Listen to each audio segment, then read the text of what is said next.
Whether you're at college, retired, or just living on your own for other reasons, it can be a little intimidating to cook for one person. So let's talk about the do's and don'ts when cooking for one.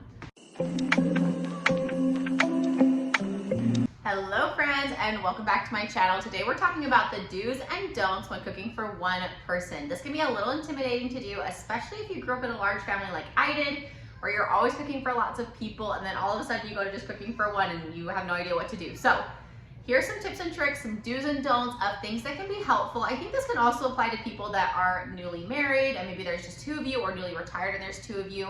I think these also apply to that situation when I was first married. I feel like I didn't understand these things and we had tons of food all the time. So hopefully this can be helpful to you newly married people and newly retired people as well, or newly empty nesters, whatever it might be.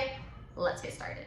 All right, let's talk about the do's when you are cooking for one or even two people. Number one do is to focus on freezer-friendly foods when you are shopping and meal planning for the week. Now, this might be food that is already frozen, you can just stick in your freezer, or it might be food that you buy fresh that you can freeze later on. For example, meat, certain fruits and veggies are great as well.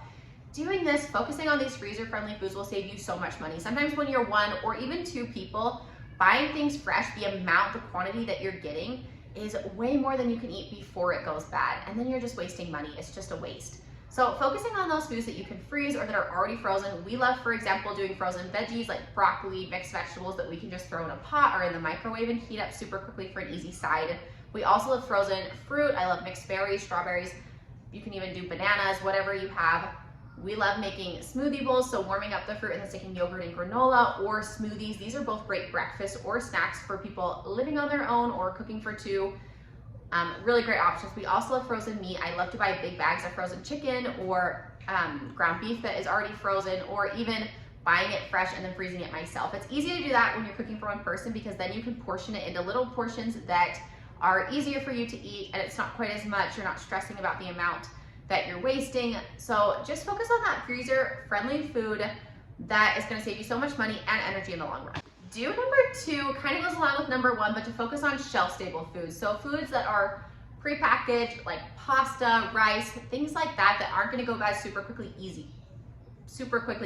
I love pasta because you can take a box of pasta, use part of it, save the rest for later. Same thing with rice. So focus on those things that will stay good for a long time, but that you can use maybe a little bit of here and there. Canned foods, canned soups are good too.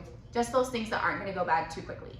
All right, number three do when you're cooking for one or two people is to meal plan or prep. I recommend meal planning no matter the amount of people you're cooking for, but I think it's especially important when cooking for just one person. Since there's just one of you, you don't need a lot of things. You don't need to go overboard. So I think it's important to know exactly what you need for the week, what ingredients you need, what breakfast, lunch, dinner, snack foods, whatever it is. And then using that list when you're going to the store. And so you're not overspending. This will help you not overspend. I also think meal prepping can be super helpful when you're cooking for just one person because you're not spending extra time in the kitchen that you don't need to pick one day a week, maybe Monday, and maybe meal prep all your breakfast or all your lunch or all your dinner even. Like you could just pick one meal to meal prep. So I think it's important to utilize those different things, meal planning and meal prepping when you're cooking for one, because it saves you time, it saves you energy, and in the long run, it saves you money.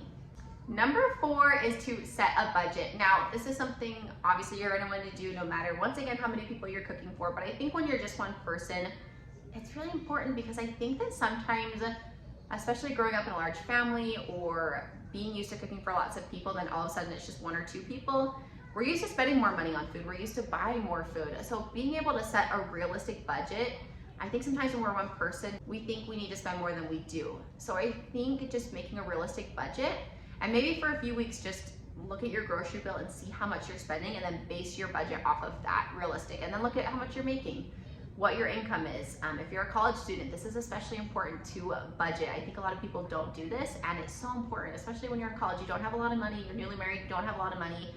Budget your money and know what each week and each month you're comfortable spending. All right, number five do is to plan your meals around 1 to 3 main ingredients. And what I mean by this is so that you're not buying an overabundance of ingredients and things, is to plan your meals. You're not making the same meal every night. You're making different meals, but you're using the same ingredients in those meals. So for example, you may decide to use pasta as one of those ingredients, and maybe you'll do 2 different pasta dishes throughout the week, but you're using the same kind of pasta. Or potatoes, you may do mashed potatoes a night, or baked potatoes, or fried potatoes. and you're still utilizing the potatoes, but in different ways. So you're not having the same thing every single night, but you're using those same ingredients, so you don't have to buy an overabundance of things and so many different ingredients that they all go bad, if that makes sense. So trying to pick a few meals where they have similar ingredients or similar just things that they need, so that, like I said, you're not overspending too, you're not getting too much food, and you're utilizing those things over again, but you're not eating the same thing every night. Hopefully that makes sense. And number 60, when you're cooking for 1 to 2 people, is to pick 1 or 2 meals that you can have on repeat for 1 or 2 weeks. For example, breakfast and lunch especially. You don't want to buy 7 different breakfasts for a week because they'll go bad, and it's just more energy and thought than you need. So picking 1 to 2 breakfasts, for example, for 1 week, you may pick eggs and toast and pancakes, and then you have those things on hand and you switch it up. So like every other day you're doing eggs, every other day you're doing pancakes. Same thing for lunch. Maybe you decide you want to do wraps and salads. So one day you're doing wraps, one day you're doing salad. And so you are eating the same thing somewhat over again, but it's hard to buy 7 different lunch foods or 7 different breakfasts. Like, that's just a lot of money. It's a lot of food. So just to save food, to save money, pick 1 to 2 that you can eat for 2 weeks or so, and then switch it up a little bit. So then for the next week, do oatmeal and muffins or something like that. Just switch it up so you're not eating the same thing all the time, but you're saving money and saving food. Okay, let's move into the don'ts. We're gonna do 6 don'ts as well, starting with number 1. Number 1 is to don't buy food in bulk unless you know you can eat it or freeze it before it goes bad. I think that at least when I was in college, there was a Costco close by, and I see a lot of people go to Costco and stock up on stuff, and I think that is great if you know you're gonna eat it or freeze it before it goes bad. If not, then do not buy in bulk. Shelf-stable foods in bulk can be great because you can, I mean, they don't go bad for a long time, but when you're buying fresh in bulk and you're not able to freeze it, that can be a little bit dangerous just because you're wasting money if you can't eat it and you're wasting food. So just be a little bit wary, I don't know what the word is, but just be careful when you're buying in bulk. When you're just 1 or 2 people, if you can't eat it all before it goes bad. Number 2 is to don't not eat leftovers. Make sure you are eating your leftovers. This is gonna be so important if you're wanting to save money when you're living on your own, or even, you know, when there's 2 of you. Don't be afraid to eat your leftovers for lunch, even for, breakfast if you want to, whatever. Just make sure you're eating your leftovers, even for dinners. You can plan 2, maybe 3 meals a week when you're living on your own, and then just eat the leftovers for lunches and dinners the rest of the week. I love nights when I don't have to cook and I can eat leftovers, so really try to utilize that because it saves you time, energy, money, all of it. Number 3 don't, when you're cooking for 1 or 2 people, is do not shop without a list. Just don't do it. This causes overspending. It causes you to wonder. When I go to the store without a list, I buy pretty much everything because 1, I don't know what I need, so I just buy whatever I think I need, which I usually don't need everything I think I do.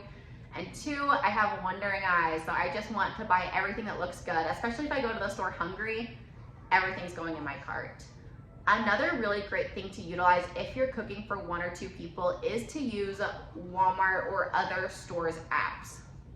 I love Walmart pickup and delivery because I can go in, I can put everything in the app, I see everything that I have, I can see what I'm spending, and then I can order it. And I am not going through the store cruising through everything, and it definitely helps me save money when I can see what I'm buying, see how much I'm spending. So I highly recommend it. If you don't want to pay for Walmart Plus and have it delivered, to at least do the Walmart pickup when you're in college, when you're young and married, when you're retired, because it helps you see what's in your cart and how much you're spending, which is so huge. Number 4 don't, when you're cooking for 1 or 2 people, and this is to save money, but also for your health, do not go out to eat all the time. I think that when you're cooking for 1, when you're just 1 person, or even 2, sometimes you think it's more budget friendly and easier just to go out to eat. Little Caesars, Taco Bell, McDonald's, all of those good options. But in the long run, you are gonna be spending way more money, and 2, it's not healthy for you. So I highly recommend just cooking at home, buying your food, making it at home. I am not opposed to going out to eat every once in a while. Maybe pick 1 night a week or 2 nights a month or something like that where you treat yourself and go out to eat. But this is just my opinion. Don't make a habit of it because, like I said, it does not save money. You think it does, but in the long run, it does not. Trust me. So eat at home, prep your food at home. It will save you money, time, maybe not time, but it will save you money and it will be healthier for you too. All right, number 5, don't, and I mean this in the best way possible, don't be lazy. I think that when we're living on our own, when it's just us, we have a tendency to think, oh, well, I don't have to cook for anyone else, so I'm just gonna be lazy with it. This kind of goes along with the last one, I'm just gonna go out to eat or get a pizza. Or I think this also causes us to, if we're not prepared, if we're not meal planning, to just go to the store every night and just get whatever we want to make. And I think that causes us to spend a lot more money if we're not willing to prepare and to meal plan and things like that, and just go to the store whenever we want and not think about what's in our pantry, fridge, and freezer that we can utilize. We'll definitely be spending more money, and it's definitely a lot more energy to do that. I think it doesn't seem like it at first, but going to the store every night or just going out to eat, whatever, in the long run, it's causing you more time and energy. So be willing to prepare and plan at home, and that will help you in the long run. Number 6 don't forget that you can modify recipes to fit one person and fit your situation. I think a lot of times we see recipes or think of things like, oh, I have to make the whole thing, and then we waste food. Don't be afraid to just modify it to half it, or for example, spaghetti, like use some of the pasta sauce, stick the rest in the fridge. Pasta, use some of it, stick the rest in the pantry. Don't forget that you can do that you can modify these meals to fit your situation and the amount of people that you're cooking for. So there you have it, your do's and your don'ts for when you're cooking for one person. I hope these were helpful.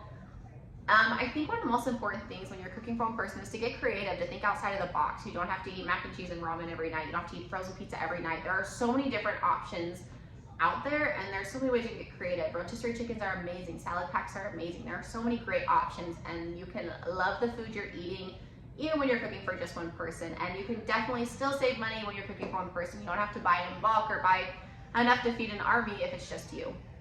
So if this video was helpful, please like and subscribe below. Good luck. I hope that you're able to find ways to cook for yourself or cook for 2 people and learn new ways to do it. I think it's all about learning and not being afraid to fail a little bit. Maybe there's a week where you waste more food than you would have liked or whatever. Don't get down on yourself. You can do it. Good luck. You've got this. We'll see you next week.